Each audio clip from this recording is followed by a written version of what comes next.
People are all living in a dream, or it could be said, they are hallucinating inside a matrix, believing they are experiencing reality. For those who doubt this idea, it's time to take the red pill. It may taste bitter, but it will free them from a life of bondage and show a way to end all suffering. This video will explore Buddhist philosophy and meditation to understand how to finally destroy all illusions. Without further ado, let's dive right in. Lesson number 1. Thanks to natural selection, human senses do a great job of keeping individuals in delusion. Those who believe that the Matrix was just a movie with no connection to reality might need to think again. People are deeply immersed in the Matrix in their real lives, living inside illusions. The illusion is that the next best thing will provide immense gratification. They are always thirsty for pleasure, constantly pursuing different objects of desire like a PlayStation, a movie, or other people. However, the illusion never goes away. No matter how much they gratify their senses, they are always left wanting more. The reason they get fooled is that they focus more on gratifying their senses than considering the future consequences of their actions. People eat junk food hoping it will satisfy them, but all satisfaction is momentary. Those who consume a lot of sugary stuff like chocolate do so because it seems good in the present moment. They think about how it tastes when they put it in their mouth, but don't consider the negative effects of eating sugar in the future. But why is this so? Why are humans like this? It's because they are designed by nature to be this way through natural selection. It's in human biology to do certain things like eating and surviving, so they can reproduce and pass on their genes to the next generation. Pleasure is designed by natural selection to evaporate, so that the ensuing dissatisfaction will compel them to pursue more pleasure. Buddha understood this, which is why he said that life is suffering. Those who believe that life is meant to be enjoyed and everything happens for good should think twice. Yes, this is a mainstream idea often heard, but reality is cruel. Natural selection is cruel. Nature is cruel. Technically, nature designed humans as gene-spreading machines and installed many illusions in their heads so they don't question reality. Many people might start feeling bad about the situation after hearing this truth. This is also an illusion. Why feel bad after hearing the truth? Shouldn't they feel good about it? Isn't it illogical to feel bad after hearing the truth? Most people don't want logic, they want good feelings. Thus, they keep living in illusions. In fact, the more they run away from unpleasant feelings, the sadder they become. To achieve happiness and liberate themselves from unpleasant feelings, they must become comfortable facing them. Almost all human actions produce unhappiness. Buddha wanted individuals to grow their self-awareness. If they can become conscious of the parts of their minds that create suffering, they can find a way to deal with them. Lesson number 2. Neither the world inside a person nor the world outside is anything like it seems. People perceive the outside world with their eyes and conceive the inside world through their minds. Reality is always different from what they think. They never see the full picture of reality.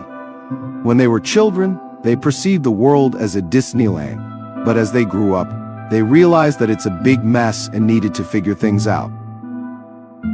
Their feelings are also not real. One moment life feels good, and another moment it feels bad. They can't be 100% certain about what they see and feel.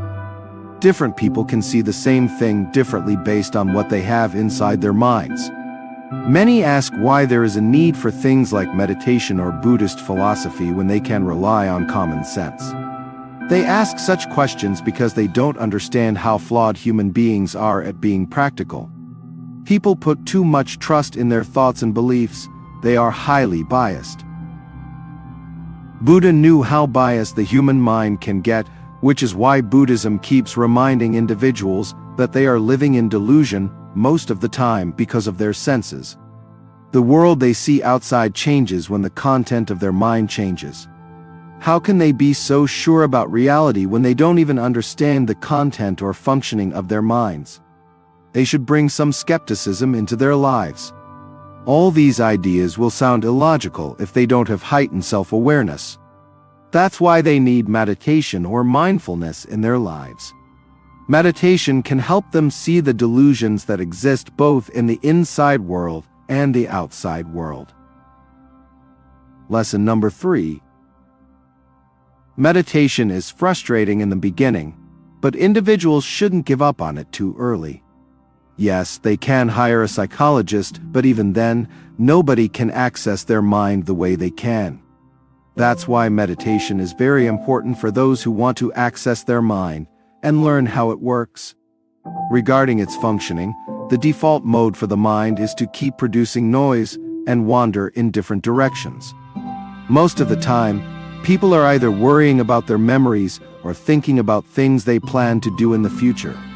Technically, they aren't always in the present moment. They are distracted most of the time. Meditation helps break this default mode. It brings awareness and makes individuals see that they are wasting a lot of mental energy running in different directions. Everyone understands at a subconscious level that self-awareness will only help them become more mindful and conserve their mental energy for critical affairs in life. But as soon as they start meditation, they feel frustrated for not being able to control their own minds. Their whole lives, they try to control situations, and when they see the mess that exists in their heads, it's only natural to feel frustrated. It's painful to bear the chaos of their own minds. Another reason people fail at meditation is that they don't properly understand what meditation is for. They think that it's just another exercise or yoga technique.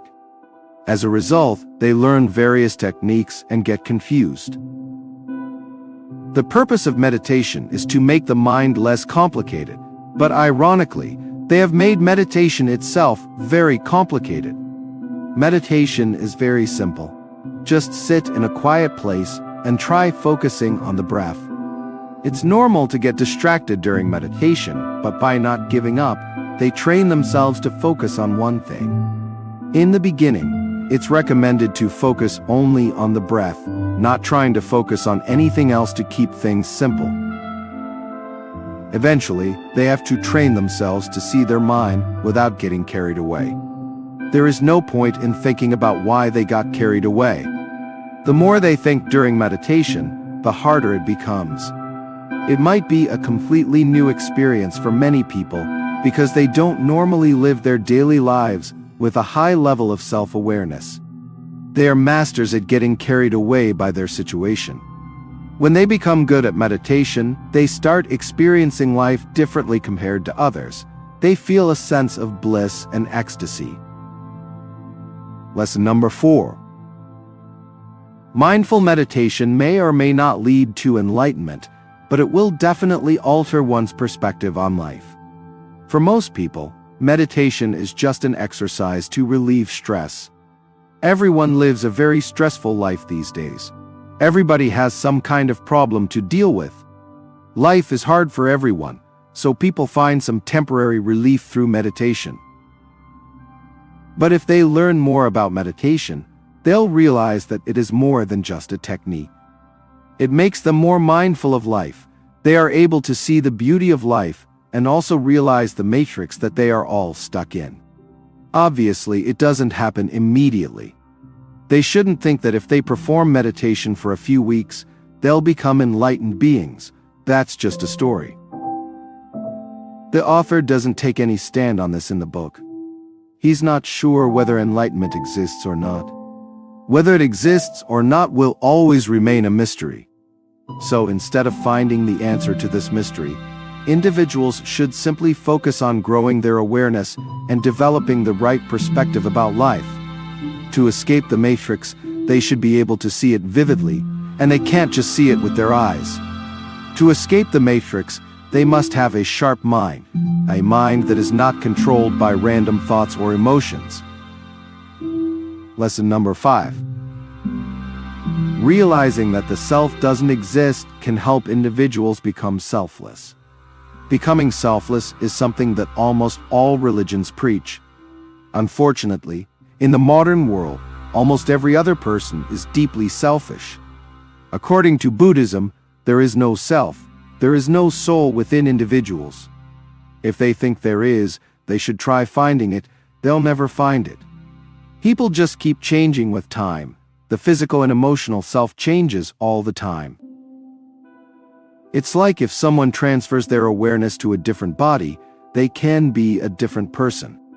This doesn't mean they are robots. They are basically made up of 5 things: body, feelings, perception, mental formations, a complex work of thoughts and emotions, and awareness or consciousness. Other than these 5 things, they won't find anything else in a person. In other words, these 5 things define a person. This is why Buddhism denies the idea of having a separate soul or self within the body. Buddhism doesn't believe that there's anything special about human existence. Whatever exists in a person is never permanent. No person's identity can be permanent in the deepest sense. When individuals believe that they are special, this is when they develop narcissistic attitudes, and this prevents them from becoming selfless. One might wonder why becoming selfless is such a big deal in Buddhism. This is because when people are too trapped in their own heads, it's impossible to see life clearly. They'll never become happier or better persons. They'll always be competing with others for resources and always find themselves chasing pleasure. Selfish people never feel a deeper connection with fellow creatures or other human beings. They are just never satisfied. They will never be enlightened. They'll never get to experience the taste of ultimate bliss or ecstasy. Almost all problems in the world happen because people are too attached to the idea of having a self. Buddhism says that this idea is nothing but imagination. They wanted to feel special, so they created this imaginary idea that they are somehow different from other animals and there's something deep behind their existence. But in reality, there's no such self within them. As soon as they say that there's a self within them, they produce selfish behaviors guided by their ego, and with ego comes all the evils of society, like hatred, pride, conceit, etc. The author says that if fewer people believed in the idea of self, there would be fewer wars between nations and fewer personal conflicts. Simply put, individuals must not take themselves very seriously if they wish to ever build a genuine connection with each other. Just think that they exist, and that's all. There's no deep meaning in their existence. Obviously, this will not make any sense to most people. Such conclusions are often reached after great self-inquiry and meditation. Now, please don't go crazy and start telling everybody that they don't exist. It's difficult to communicate if they don't assign some kind of identity to every individual. Language will always be a barrier when talking about the self. Even if the self doesn't exist, they still use I, we, and you to have conversations. Lesson number 6. By ending attachment to their aggregates, individuals can attain nirvana. Think of nirvana as enlightenment for now, for the sake of simplicity. If they have trouble envisioning enlightenment, just think of it as a state of human consciousness when they are free from earthly suffering. Aggregates are the elements that make physical and mental existence possible. They already discussed them: body, feelings, perception, mental formations, and finally, on top of everything, human consciousness. Understanding how these aggregates work is essential if one is moving on the path to attaining nirvana or enlightenment. In almost all people who are not like Buddha, consciousness is not liberated. It's in deep suffering. And the suffering in consciousness exists because it's too attached to the other 4 aggregates. When individuals abandon the attachment to these aggregates, then consciousness itself gets liberated and the suffering ends. Let's understand this with an example. When someone disrespects a person, they feel bad. Their feelings get hurt, don't they? This happens because at the deepest level of their minds or consciousness, they believe that feelings are part of the self. So if their feelings are being hurt, they believe they are being hurt. But Buddhism says that this attachment to feelings is the cause of suffering. They are not their feelings. Consciousness forms relationships with these aggregates because of lust. This is why they cling to their feelings and act illogically. They protect their feelings or other aggregates as if they're personal belongings. In the same fashion, they cling to their perceptions as if they're part of the self. But remember, Buddhism says that there is no self. They can't find the self. The aggregates are always changing, and just because they cling so much to them, their consciousness never gets liberated. Thus, the suffering of human consciousness continues. The question is, if the 5 aggregates discussed are the only things that constitute a person, what is left after a person is liberated? Maybe the mode of consciousness changes after nirvana. For now, it can be concluded that there is no permanent self within individuals. At their very best, they have consciousness that they can work on by slowly ending attachment to other aggregates. Meditation is the process that helps progress on this path. It's very difficult to comment on whether Buddha was right or not. There is still a possibility that the self exists.